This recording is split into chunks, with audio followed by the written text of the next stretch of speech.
ఆచరిస్తూ చెప్పే మాటలకు ఆదరణ ఎక్కువ, ఎదుటివారిలో మంచినే చూసే మనసుకు ప్రశాంతత ఎక్కువ, ఇష్టంతో చేసే పనులకు విజయాలెక్కువ, అనుభవం నేర్పిన పాఠాలకు విలువలెక్కువ.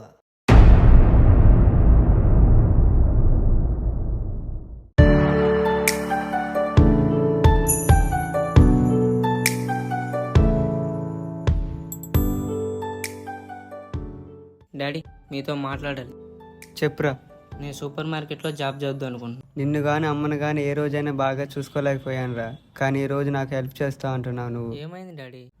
నిన్ను బాగా చదివించి నీకు అమ్మకు ఏ లోటు రాకుండా చూసుకోవాలనుకుంటున్నారా, కానీ ఇప్పుడు ఏమీ చేయలేకపోతున్నాను. మీరు అనుకున్నవన్నీ చేస్తారు.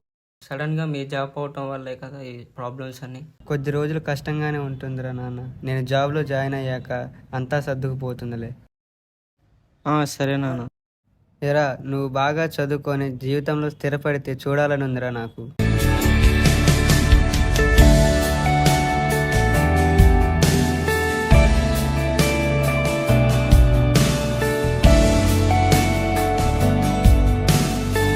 ఈ హాలిడేస్లో అల్లాచెల్లా తిరగకుండా జాబ్ చేస్తానంటావు. ఎస్. రోహిత్, మంచి చేసుకో. వీడికి వచ్చే డబ్బులు ఇంటికి ఆశ్రయితే బాగుండు. రోహిత్, నువ్వు లోనికి వెళ్ళమ్మా. సార్, ఏంటి సార్ ఎలా ఫోన్ చేశారు? మీతో ముచ్చట్లాడటానికి కదా సార్ ఫోన్ చేసింది. ఇచ్చిన పైసలు ఎప్పుడు తిరిగిస్తారు? సార్, నాకు కొంచెం టైం ఇవ్వండి సార్. నాకు రావాల్సిన డబ్బులు ఉన్నాయి, అవి రాగానే మీకు ఇచ్చేస్తాను. ఇంకెంత టైం తీసుకుంటారు సార్? కొడుకు ఫీజు కానీ తీసుకున్నారు. ఈ రోజుకి 3 నెలలు అవుతుంది వాడు ఎగ్జామ్స్ అయిపోయి కూడా. నువ్వేం చేస్తావు నాకు తెలియదు. 2 దినాల్లో విత్ ఇంట్రెస్ట్ మొత్తం కట్టేశారు పైసలు. ఇంకా గలీజ్ చేసుకోబాకు. మా డాడీని ఇంతవరకు తలదించుకోవడం నేను ఎప్పుడు చూడలేదు. ఆయన అలా చూడటం మొదటిసారి. నాకు చాలా బాధేసింది. నాకు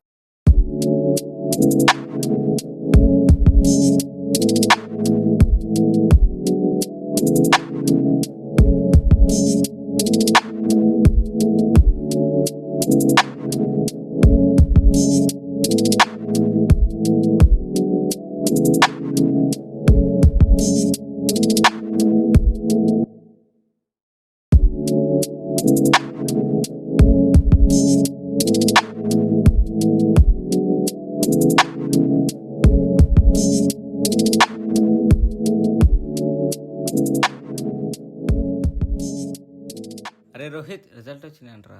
అవునా అక్క, ఈ కస్టమర్ని చూసుకోవా, ఇప్పుడే వస్తా.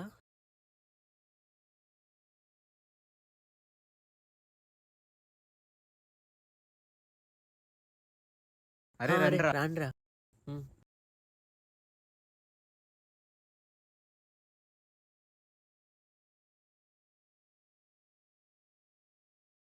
హాయ్ రా. హాయ్రా. హాయ్ రా. హాయ్ రా. కంగ్రాట్స్ రా. 467. థ్యాంక్స్ రా. రే మధు, ఏమీ రాయలేదని 320 వచ్చినాయి కదా. 99 మార్కులు వచ్చి కూడా ఏం రాయలేదని చెప్పడం మన టాపర్ న్యూస్ నేర్చుకున్నారా? బెస్ట్ పర్ఫార్మెన్స్ రోహిత్ గాడిదిరా. రోహిత్ గాడి మార్క్స్ చూద్దాం. రే, నువ్వు ఫెయిల్ అయినావురా. అరే, హాల్ టికెట్ నెంబర్ తప్పు కొట్టారా. బతికిపోయారా, జస్ట్ పాస్. సరే సరే. ఓకేనా? శ్రీనిధి జూనియర్ కాలేజ్ మైదురా. మీరంతా ఫస్ట్ ఇయర్ కంప్లీట్ చేసుకొని సెకండ్ ఇయర్కి వచ్చేసారు. కానీ సెకండ్ ఇయర్ అంటే అలా ఉండదు నాన్న. సెకండ్ ఇయర్ అంటే practical marks, internal marks, remaining exams చాలా కష్టపడి చదివితే కానీ మీరు సెకండ్ ఇయర్ పాస్ అవ్వరు. సో ఇప్పుడు ఫస్ట్ ఇయర్లో వచ్చిన మార్కులు ఒకసారి అడుగుదాం నాన్న. నీకెన్ని వచ్చినాయిరా? 367. 365. 290 సార్. ఓకేరా, నీకెన్ని మార్కులు వచ్చినాయిరా? 467. Okay, very good. Class top నువ్వేనమాట. ఒకసారి క్లాప్స్ కొట్టండి. నీకురా 520. ఏంటి 520. 2 సంవత్సరాలు కలిపి చెప్పావు. ఎంత మేధావిరా నువ్వు. నీకురా? ఆంధ్రాకి తెలంగాణకి నేనే సార్ టాపర్ని. 470కి 320 వచ్చినాయి. వెనక నుంచి టాపర్ నువ్వేనమాట. బాగానే ఏడిసేవారు. కూర్చో. అరే లాస్ట్ బెంచ్, మీకు హారతి చెప్పాలా బొట్టు పెట్టి చెప్పాలా? మీకు ఎన్ని మార్కులు వచ్చాయరా? మీకు ఎన్ని మార్కులు వచ్చాయరా? 252 సార్. ఏంటి 252. ఏంటి 252 సార్. కొంచెం గట్టిగా చెప్పురా. 252 సార్. ఈ మార్క్స్తో ఏం చేద్దామంటరా? ఈ మార్క్స్తో వచ్చే సర్టిఫికేట్స్ నేలకు గీసుకోవడం కూడా పనిచేయం. ఈ మార్కులు చెప్పే దాని బదులు నువ్వు ఫెయిల్ అయి ఉన్నావు అని చెప్తే బాగుండేదిరా. అరే ఎందుకు వస్తుందిరా మీకు నవ్వు? సార్ నాకు వచ్చింది రాసిన వాటికి వచ్చిన మార్క్స్ ఇవి.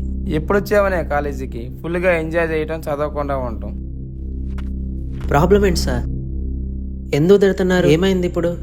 పైగా పొగరొకటి. స్టూపిడ్, బయటికి వెళ్ళిపో. ఫ్యాకల్టీలతో ఎలా మాట్లాడాలో తెలియదు, బయటికి వెళ్ళు. వేస్ట్ ఫీల్ ఎక్కడో. సెకండ్ ఇయర్ లెసన్ స్టార్ట్ చేద్దాం. వేవ్స్.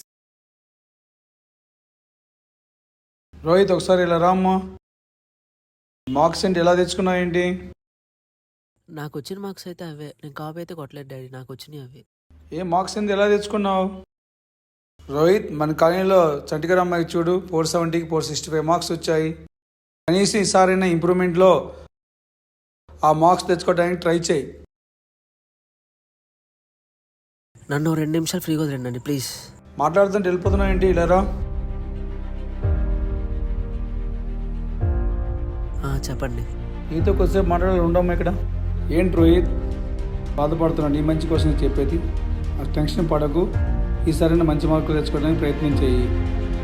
చదువును నిర్లక్ష్యం చేయకు, టైం వేస్ట్ చేయకు, జలసాలు చేయడానికి అలవాటు పడవద్దు. ఇప్పటికైనా చదువు మీద దృష్టి పెట్టు. ఎందుకంటే నీ వయసులో ఉన్నప్పుడు నేను ఆ చదువును నిర్లక్ష్యం చేశాను. అది తెలుసుకునేసరికి ఆ పుణ్యకాలం కాస్త గడిచిపోయింది. నువ్వు కూడా నా అలాగైతే తట్టుకోలేను. ఎందుకంటే మనం మారాలంటే చదువు ఒకటే మార్గం. కాలేజ్ స్ట్రిక్ట్గా అయిపోయింది, ఎవరిని వదిలిపెట్టలేదు. Sir doubt. అబ్బా నువ్వేనారా? సేమ్ టైం మేము కూడా ఇంట్రెస్టింగ్గా చదువుకున్నాం. Okay students, today is your last working day. Intermediate అయిపోగొట్టుకుని ఎవరికి వాళ్ళే వెళ్ళిపోతున్నారు. అలాగే ఇన్ని రోజులు ఆడారు పాడారు, లైఫ్ ని కలర్ఫుల్ గా చూశారు. కానీ నెక్స్ట్ ఉండే లైఫ్ మొత్తం బ్లాక్ అండ్ వైట్ గా అయిపోతుంది. నెక్స్ట్ డిగ్రీ అని బీటెక్ అని ఎటోళ్ళటి వెళ్ళిపోతుంటారు. మీకు మీరే సెల్ఫ్ మోటివేషన్ చేసుకోవాలి. ఎవరు మిమ్మల్ని గైడ్ చేయరు, మిమ్మల్ని మీరే నమ్ముకోవాలి. మీ లైఫ్ ని మీరే ముందుకు తీసుకెళ్ళాలి. All the best. Okay, all the best for your future. Students, 20 సంవత్సరాలు ఇష్టంగా చదివితే 80 సంవత్సరాలు హీరోలో బతుకుతారు. 20 సంవత్సరాలకే హీరో అనుకుంటే 80 సంవత్సరాలు జీరోగా మిగిలిపోతారు.